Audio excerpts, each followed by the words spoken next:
Reigniting St. Louis's passion for fashion. From the early 1900s to today, St. Louis has a rich history in the fashion industry.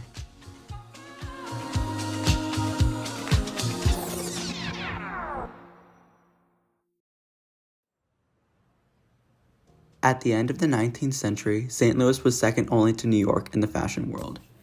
Business was booming largely because of easy access to the Mississippi River, railroads, and cheap labor.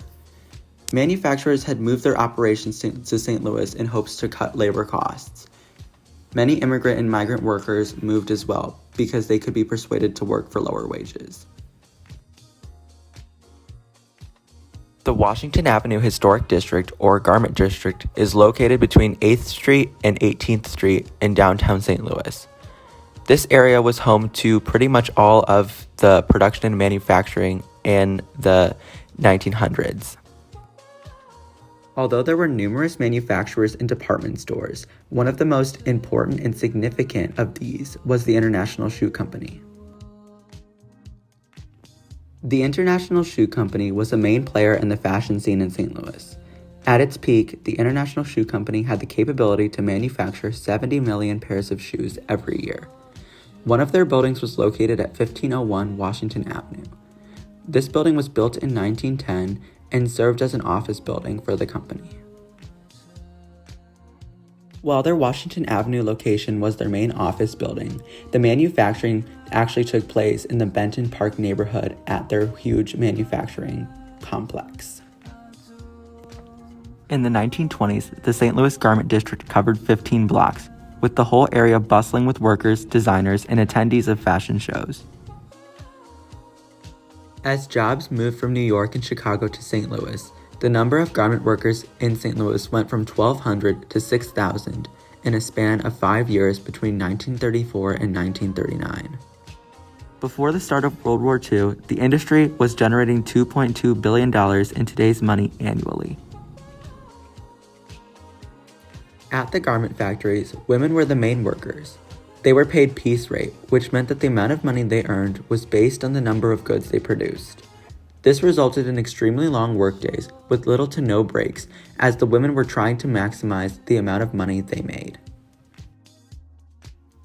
One fashion innovation that came out of St. Louis during this time period was the junior size, which was created by Irving Sorger. Sorger worked in collaboration with Washington University's design students. This new size was meant for whom Sorger called the ideal girl.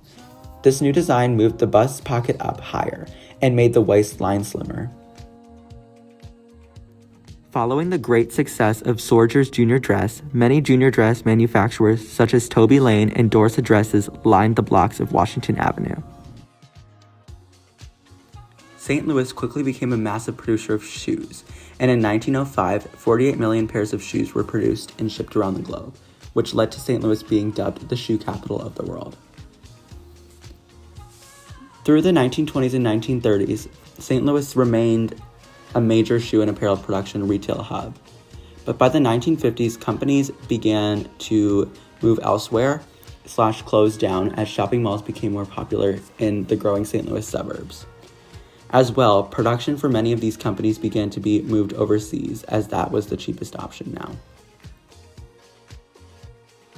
Some fashion companies decided to remain on Washington Avenue, but they were quickly dwarfed when developers came in and renovated the old warehouses and production factories and turned them into things such as hotels. The fashion scene in St. Louis became very quiet for about 60 years, up until the 2010s when the St. Louis Fashion Fund came around. The St. Louis Fashion Fund, or SLFF, was founded in 2014. Its main goals are to promote economic growth and support the revitalization of the downtown St. Louis area, especially in the Garment District. Another one of its goals is to support up-and-coming designers and provide educational programs to the greater community at large. In 2018, the Fashion Fund opened a startup incubator on Washington Avenue. The goal was to educate students and young designers about fashion.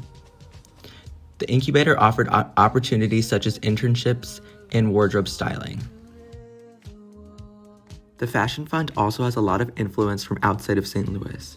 as it has been able to fundraise a lot of money for its different programs. More than 350 people gathered to celebrate the 5th anniversary of the St. Louis Fashion Fund at the Neiman Marcus in St. Louis. The gala also had a runway fashion show and special guest Dapper Dan, who is a fashion designer based in New York, who has worked with Gucci and has his own store and atelier in Harlem. The Fashion Fund has been huge in helping entrepreneurs and visionaries get their ideas off the ground, especially female designers. Lisa Hu founded Lux & Nix while still working a finance job. Her vision was to create a bag that could fit everything needed for someone on the go. One feature of her designs is a built-in shoe compartment. Lux & Nix is all about women empowerment. The person that identifies the most with my products are that on-the-go professional woman who is a rock star at her job, but also appreciates doing good in the world.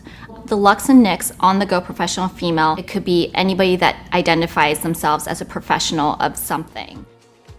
Through Lux & Nix, Hu has made it a priority to donate back to organizations and initiatives that support women empowerment, such as Girls Who Code, which seeks to close the gender gap in tech, and Lean In, which is a community where women get and give peer mentorship and have a place to be ambitious with one another. Handbags seem to be the trend, as another woman from St. Louis has used her own experiences to create her own fashion brand. With a similar vision to Hu in mind, Ronke Follette realized that there wasn't a good bag that catered to women on the go that looked the part for an office job while still having the functionality she wanted. This was the first bag I designed. So I wanted a big, oversized, slouchy, comfortable tote. And when I went on the marketplace to try and find that, I found that there was nothing on the inside. It was just kind of like empty. There's not one bag that has less than 5 interior pockets. And that is purposeful. Not only do Kurote bags feature a lot of storage, but they're also very creative by design. This bag features an innovative baby wipe dispensing tab. The revival of the fashion industry in St. Louis that is being brought about by the St. Louis Fashion Fund has convinced designers such as Audra Noyes to keep their brands based in St. Louis.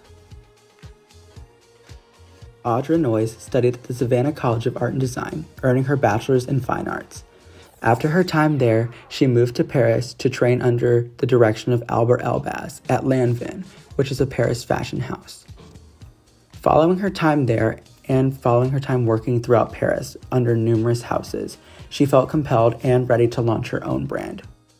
I had something I wanted to say in the fashion industry, and because of that, I decided to launch Audra, which is my line. Noyes' designs draw inspiration from men's tailored clothing while infusing her own voice.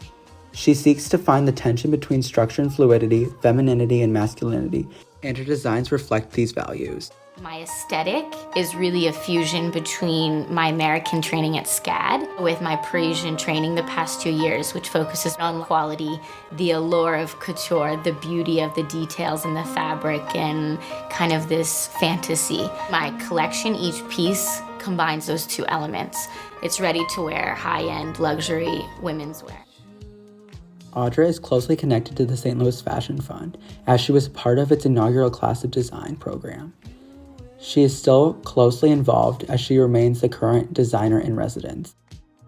Audra has been a success, as Noyes has received critical acclaim for her work, as well as her designs being worn during Paris Fashion Week. All 3 of these examples, and the women running them, are great examples of how the St. Louis Fashion Fund is helping designers bring the fashion scene back to St. Louis. The future of the fashion scene in St. Louis is very bright.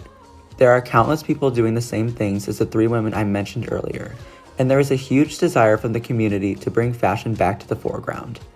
The COVID-19 pandemic has been a big obstacle for many of these small businesses, but there is a spirit of tenacity that has persevered. For example, Lisa Hu was still able to open a successful pop-up shop last June, as she was very health and safety conscious.